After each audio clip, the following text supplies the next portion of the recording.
Really, the highlight of my day was Brandon Meeling was back today. He's back in practice. He's doing good. He's back with the team. And, it's good to see Brandon. What does that mean having Brandon back now after a couple weeks being away? He's one of our leaders. He's a captain for a reason. You know, on our team, these guys older than that. And they missed him, and his leadership was very important. And not just his ability on the football field, but he's just a good man. Spirits were good. He was focused on football. He was absolutely, he was locked in. He was focused. How does their offense change with Driscoll and maybe critical? It seems like Driscoll's more athletic, pass option. Yeah, he can do all those things. He's zone read, run pass option. You know, I'm sure they'll do more of that this week with him, but he also has a big arm. You know, he can throw the ball around pretty good too. So he's got two good receivers, Boyd and Ross. You know, Ross can score from anywhere on the field. He's probably the biggest deep threat in the National Football League right now with his 4.22 speed, whatever he ran at the combine. But it was the fastest 40 I've ever seen at the combine, I can tell you that. So they have some weapons. And those two running backs, my goodness. You know, it's hard to find two running backs that good in this league.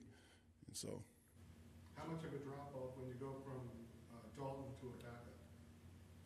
You know, I think Dalton was a starter for a reason. This is a young quarterback in this league. He has a lot of ability, a lot of talent. He doesn't have the experience of Andy, but he's a heck of an athlete. He can run around. He can make plays with his legs.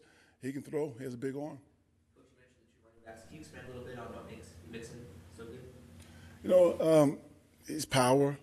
You know, his power. He has elude. He has good hands. He's a good blocker. He's a physical guy. Make a lot of yards after contact. And then Giovanni. You know, he's a scat back, but my goodness, can he create? And he's like a receiver coming out of the backfield. Differences defensively since Marvin's taken over play calling?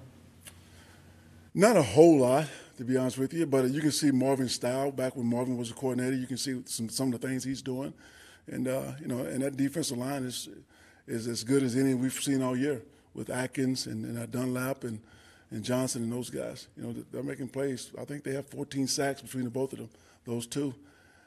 Anytime a three technique can have 7 sacks at this point in the season, he's doing something right. But they've had some injuries at linebacker. So they've rotated some guys in at linebacker, but, you know, 3 first-rounders in the secondary. Like I said, this team has talent.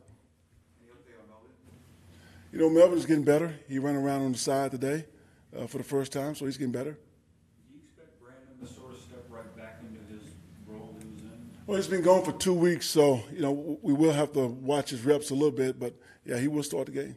What was he able to do in those 2 weeks away? Was he able to do any training at all? Yeah, I'm sure he did some things. You know, there's a gym, you know, somewhere around where he was at, but yeah, he just didn't do nothing. But you can't, you know, football. It's football. He wasn't doing football, so we got to be careful with him.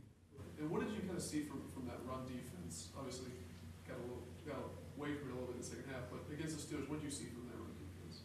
To our run defense? Yeah. Okay, well, I mean, I thought our run defense was good in the first half. Second half, it was even better. You know, we made some adjustments, but they were pretty consistent. But right now, the only run defense I'm worried about is one against Cincinnati. You know, I got those guys in here in 4 days, so that's kind of where my focus is right now in Cincinnati. Anthony, does it help a player like Mebane that's a little older to have a couple weeks off this late in the season? It could. You know, with his experience, his age, having a couple weeks off, you know, he could come back with fresh legs. Look like Justin Jackson out there, you know. You never know. This is one of those games, coming off an emotional win, that a team could possibly let down, but we haven't seen it from this team. I don't know if that's something you would address with them or just kind of their. No, we address it every week. You know, yeah, it was an emotional game last week, national televised, all that, but that's behind us now. You know, we got to lock in this week. These guys have done a really good job of staying in the present, and right now the only thing we can do is work on the team that we have on Sunday and do the best we can to beat Cincinnati. Anthony, what are you going to need to see from Melvin in order for you to feel comfortable to put him back on the field at some point whenever you feel like he's healthy enough? For a running back, it's got to be his change of direction. You know, he can protect himself if he can change direction. And you need to see that in practice. Absolutely. Yeah, absolutely. Yes. Joseph didn't get carried into the second half. You think he'll get more involved in the first half against the Bengals? Sure, yeah, he'll be more involved, but we didn't run the ball as much in the first half last week. So, you know, it depends on how this game goes. You know, Austin will start the game, and if Melvin's not there, and, you know, Jackson will come in, and Detroit will come in and play something too. he's a good young back as well.